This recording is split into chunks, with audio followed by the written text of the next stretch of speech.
So hello everyone, welcome back to a new video. So in this tutorial, we are going to study about what actually a Spring Boot is. So before that, you need to understand the basic concepts about what is a JPA, how do we particularly perform crude operations on Java objects which are present in my previous videos. Okay, now let's start with the Spring Boot. So in simple words, we can say that Spring Boot is a framework that is used for building the Java application, which automatically sets up and configures the dependencies. Okay, or as we have seen in our JPA process earlier, right? If we have to work with Hibernate or the SQL drivers, right?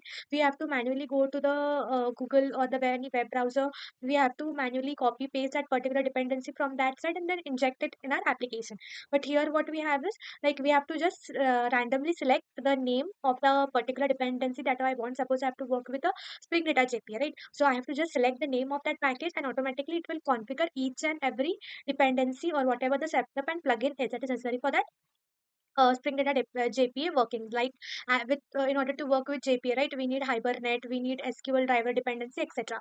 So that will be automatically configured inside the Spring Boot. We don't need to explicitly mention it. Okay. So or in a very simple words, if I take an simple very example, suppose like we want to bake a cake. Okay. So how Spring Boot will help us in this example is like in Spring Boot is like we are having a ready to use premix where we just need to add few toppings. That topping is nothing but code, okay, to make our application. So this is a very basic example through which we can understand what a Spring Boot is doing. Okay.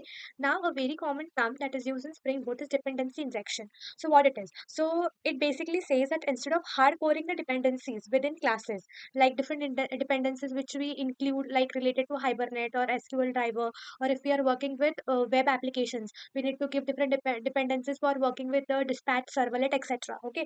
So instead of hard coding these dependencies, dependency injection allows us to inject dependency from external sources. Or in very simple example, we can say that imagine you are having a car that needs engine to run. Okay, so rather than building engine directly into the car, dependency injection is like installing engine separately and then connecting it to the car. Okay, so the this is why this dependency injection is a very essential part of any Spring Boot application. Okay, so in our tutorial we are going to use Spring Tool Sit, that is STS software, which is an integrated development environment which is based on Eclipse, which is basically used for developing the Spring Boot applications. Okay, there are many different applications like initializers, etc., but for simplicity I am going to use Spring Tool Suite. Okay, so the steps about how we need to download the Spring Tool Suite I'll provide it in the description. Okay, now coming next, so in the Spring Tool Suite we are going to create the Spring Starter projects. Okay, so why do we create Spring Starter project? Because it gives us the Spring Starter dependency. Now what it is, so it is a convenient way to add the dependencies to Spring Boot project. Okay, what it does is that it encapsulates commonly used libraries and configurations. Like as we have said, right, in Spring Boot we don't need to explicitly mention different dependencies that we have to work at. Okay, it will automatically configure it once we add the name. Like if I want to work with Spring MVC, then I have to just use the Spring Web dependencies, right? So that will automatically configure all the setup or the related dependencies that are needed to work with Spring MVC. Okay, so uh, so in order to directly work with that, or in order to what we can say, in order to build this application in a very simple form, we create the Spring Starter project, okay, which has the Spring Starter dependency in it. Okay, so it is as we said, a simple example of web application only, that if I have to build a web application, then using web dependencies, starter web dependencies, which we will see further what it is, I can develop a simple web application which has different what I can say packages included in it, like Spring MVC is there, Tomcat is there, etc. Okay, and next commonly used thing in this Spring Starter project is this application property. So what are application properties is nothing but like in initially, like when we were working with JPA, right? Inside the persistence.xml file, what we used to give all the different configurations or the link in order to connect with my database or the SQL, the server port name, etc. So similarly here the in the Spring Boot we have this application properties. Okay, that is, it is a configuration file to define various properties and settings of application, like database connection is there, or logging levels or server port, etc. Okay, so this is a necessary thing about a simple introduction about what is a Spring Boot.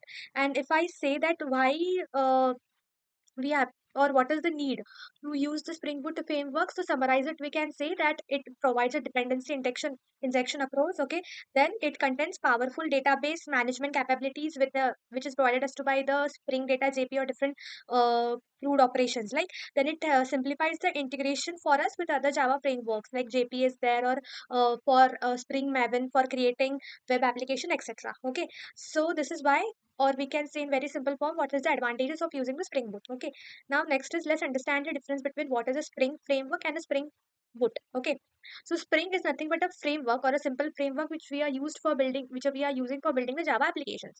But the Spring Boot, it is built on top of this Spring framework we are saying, and at the same time it is built it in a very simplified manner. Like as we are saying, like if we work with Spring, right, we have to inject each and every dependency manually. But here there is no need for this. Like so in Spring Boot, it is happening in a very simplified manner. Okay. Then the feature of framework is dependency injection, right? I have to inject it and then it will get configured, right? But so what? So when we talk about auto configuration feature, it says that if, for example, if we are saying like I have to build a web application, so I'll include this Spring Web dependency in my application. So whatever the related plugins are there for it, like or the dependencies are there for it, like as we are saying, the MVC is there, or Tomcat is there, model views or anything controller, all this settings or configurations will be automatically done by Spring Boot. Okay, there is no need for um, explicitly mentioning them and doing that configuration. Next, as we have said, in Spring Framework, manually we have to define all the dependencies and configure them. But Spring Boot has no this feature. It has starter dependency, as we have seen here that we create a Spring starter project in Spring Boot. Okay, so that automatically configures us. Then in Spring Framework, we have lot of boilerplate code. Now, what is this boilerplate code? Is nothing but like if you have to add a particular dependency, right? So we have to give like as we have seen while we were working with JPA, right? We have to copy that dependency part of code and then paste it, or if we have to configure it in our application, then certain code we have to give for make it or to make for its configuration purpose, right? But this boilerplate code is particularly reduced in Spring Boot, okay, with the help of the starter dependencies. Okay, now let's study the architecture of a Spring Boot. Okay, so Spring Boot provides us a layered architecture. Why? Because object from each layer will be passed to another layer, then the third layer and the fourth layer. Okay, so that is what we can say, that each layer communicates with each other. That is why it is a layered architecture. And it's a very simple way. Like there are only four simple layers. That is, first one is the presentation, second is the business, then we have persistence and database. Now what is this persistence layer? So this presentation layer. So this presentation layer is responsible for handling all the client request, or in simple or in more professional way, we can say it's a HTTP request. Okay, and it authenticates that request, whether telling us that whether the user, whoever is logging in my application or sending the request, okay, is authenticated to do it or not. Or at the same time, it also as suppose if the request is coming in the JSON object, right? So it helps us to translate that JSON object. Okay, so different this type of what we can say operations, okay, are performed by the presentation layer. Okay, so that is nothing but the front end part with which the client interacts. Next is the business layer. So business layer is nothing but the which contains all different business logic. Okay, like for example, suppose we have to perform what we have to save the data that has been entered by the user to the database. Okay, so inside this we will define the logic about how this process will happen, etc. Okay, that is nothing but it contains the business logic which is responsible for performing authorization and validation. Now next is the persistence layer. So what is this persistence layer? Is it nothing but it contains the storage logic. Okay, that is basically responsible for translating the business objects, okay, to that of the database rows. Okay, uh, as we have seen, right, the in JPA that the Java objects are stored in the databases records. Okay, like in the form of columns and rows. Okay, so that is particularly handled by whom? By the persistence layer. And last is the database layer, which is nothing but which is responsible for performing the crude operations like create or retrieve or update or delete. Okay, so that is the basic different layer architecture of our Spring Boot.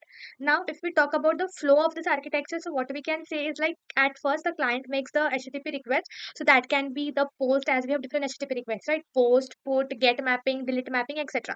So this client makes this HTTP request to the front end part, that is nothing but the presentation layer. Okay, then from here the request goes to the controller, like the controller classes we have seen, right? That is nothing but which handles this HTTP request. Okay, and then the controller maps that request and handles it to the particular method. Like if we are saying that the request is of type post, okay, and in that post what we want is to save the name of the user, particular user that is coming from the front end part.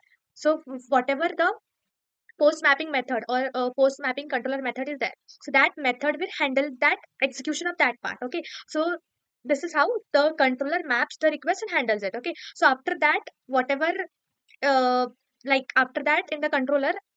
Okay, again. So after that, this controller then calls the service logic. Okay, like inside this, which we have the business logic. Like if the method is saying, right, I have to save the object. So inside the service layer, we have defined how this object will be saved. Okay, so it will call the service logic class or the service class. Okay, so in the service layer, what we have is the business logic is performed. Like it performs the logic and data, like different crude operations will be performed. Okay, and then whatever the response, like whatever the value it has processed or whatever the request it has processed, the output is nothing but the response. Now this response will then be provided to the user. Okay, so this is the flow of our architecture.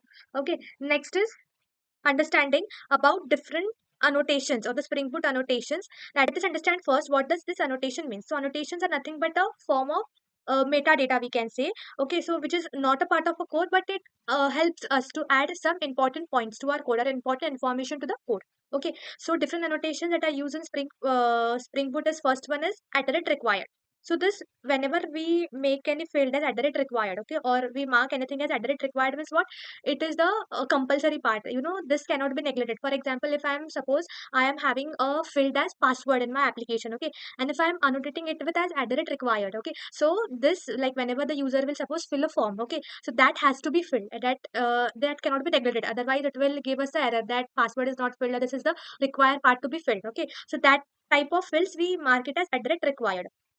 Next, what we have is auto wired.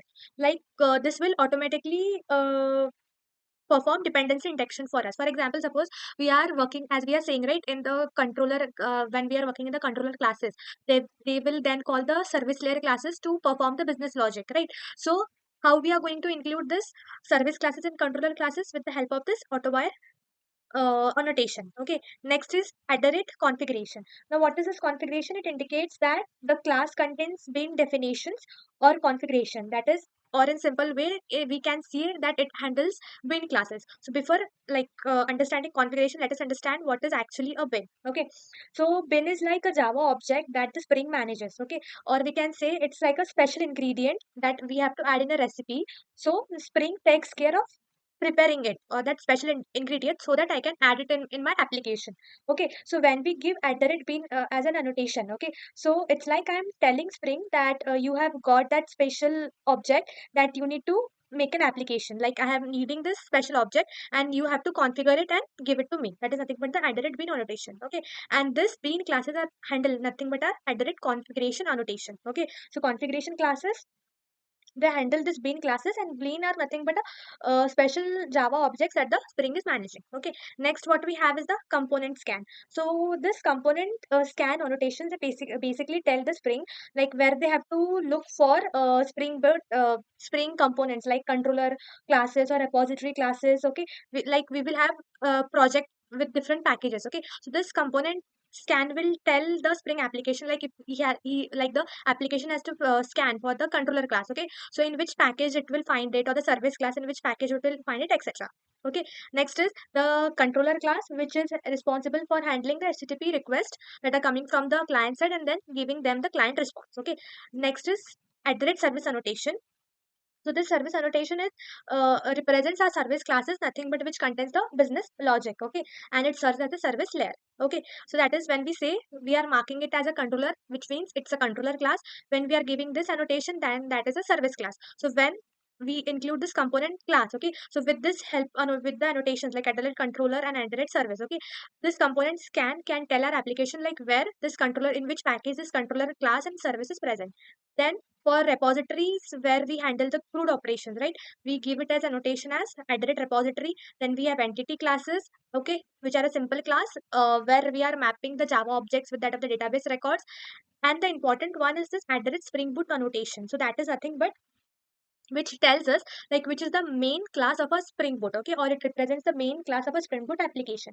So this added Spring Boot application is a combination of three annotations, that is enable auto configuration and the component scan. Okay, so if I am saying at that it's Spring Boot annotation, so it is going to perform, or it is going to perform four main tasks. First, it is going to tell that it is the main application. Second, it will automatically configure all the dependencies and libraries that I have included in the form.xml or whatever they are there in the application properties. Okay, so it will enable auto configuration. Second is like it will also handle the bin classes with the help of this added configuration. And next is it will also consist of the bean classes, that is the special object that the Spring will manage. Okay, so all these three, they come under the Spring Boot annotations only. Okay, now next is the request mapping. Request mapping is nothing but we are specifying the URL. Like suppose as we are saying, right, I have to open the hello world page. Okay, so what is the URL for that is nothing but the we are mentioning it in the request mapping, okay, using this annotation. Next is the path variable. So when we talk about path variable, what it does, like suppose there is any value that is provided in the URL. So that value can be extracted from the URL using this annotation. That is path variable. And added ID is nothing but the primary key which we are going to use it to in order to store it in the database. So here the ID, okay, are basically of different types like identity, auto, okay, etc. So when we talk about, so this types are nothing but the strategies here. So when we talk about the first type, that is a strategy, that is nothing but the identity. It means what? It will like increment the value by one. Like if I'm saying the first ID is one, the second will be two, three, four, five in this order. But when we are saying auto, if the type is auto, then it will automatically generate any random value. Okay, now next is about the REST API annotations. As we are saying, okay, we are going to use the controller classes. Okay, so inside this we have to use different REST API methods like get, post, okay, or we can say delete or put. Okay, so for that we use different annotations like get mapping, post mapping, and inside this we have the request body which represents the request that is coming from the client side. And next is the request param. So request param is nothing but suppose I want that like from the request body I want to particularly extract some values. So that will be done with the help of the request param.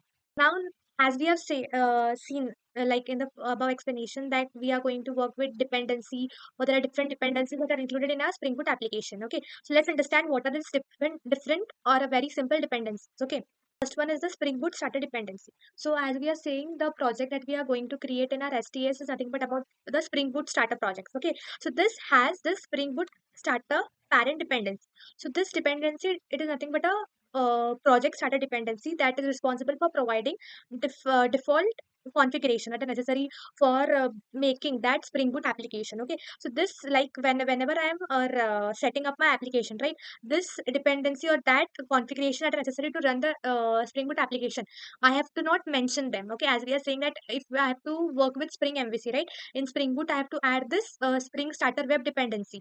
I have to select a dependency, but here it will automate. There is no need in starter parent to name that dependency because internally it will automatically configure it. Okay, and all Spring Boot application, they has the Spring Boot starter parent as a parent dependency in the pom.xml file, which is responsible for inheriting all the different default configurations which are necessary to build a simple Spring Boot application. Okay, the second one is about the Spring Boot starter web. As we are saying that it is useful for building the web applications, right? So inside this web applications we need to use Spring MVC, the Tomcat servers, the servlet, the controllers, the views. So this will be automatically configured inside our web application. Now next is our Spring Boot starter JPA. Okay, as that is nothing but our JPA repositories, okay, which we have seen earlier in the previous videos of JPA.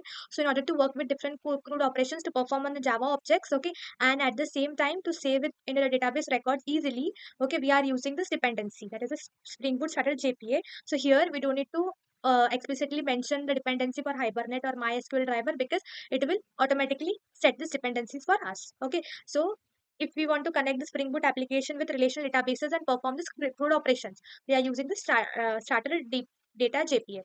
Next is the Spring Boot Starter Accutator. So if we want to monitor or manage about, or if we want to check different things like uh, what is the memory uses of my application, okay, or we have to monitor my application, check its health, like its health, okay, whether it's working fine, are there any bugs in the application or not, etc. So that are managed with the help of the Spring Boot Starter Accurator dependency. So it has basically three main features. The first one is the endpoint, okay. So this endpoint, it allow us, like we are saying, like in accurator we will monitor our Spring Boot application. So that comes under this endpoint feature, where we have this URL, that is slash health endpoint, which help us, that basically provides us the health info of our application. Okay, next is the metrics. So when we talk about metrics, it basically tells us about the memory uses, the CPU uses of our application, and last one is the audit, which provides the details about the application version, what are its properties, etc. Okay. Next is the Spring Boot starter test for performing testing, that is particularly the unit testing for our application. Okay, on different values. And last is the not and next one is the dev tools, that is the Spring Boot starter dev tools. So they are basically used to make faster Spring Boot applications. Okay, for example, we can say that like what we want is live reload or automatically restart. So that are provided to us by the dev tools. So there are three main features of them. The first one is the property defaults. It means what in the application dot properties. Like for example, if we are say the by default the server port, it will connect us to 8080. But with the help of this dev tools, we can also mention that yes, I have to also change it to 9091, etc. Okay, so that property default is what, like we can change or we can override the existing default values as per our own. Next is automatic restart, means what, whenever changes are made to our application, okay, to any controller class or service class, okay, so directly pressing Control S, it will again restart our application. There is no need to go and click on restart and relaunch.